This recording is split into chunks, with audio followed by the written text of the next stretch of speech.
எந்தன் வாழ்க்கையின் அர்த்தம் சொல்ல பூக்களின் வண்ணம் கொண்டு பிறந்த மகளே என் மகளே.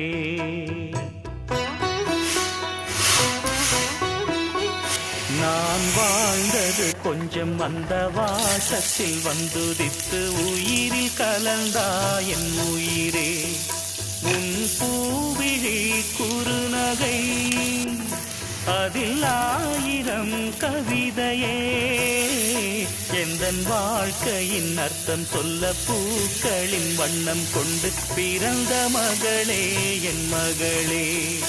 நான் வாழ்ந்தது கொஞ்சம் அந்த வாசத்தில் வந்துதித்து உயிரில் கலந்தா என் உயிரே.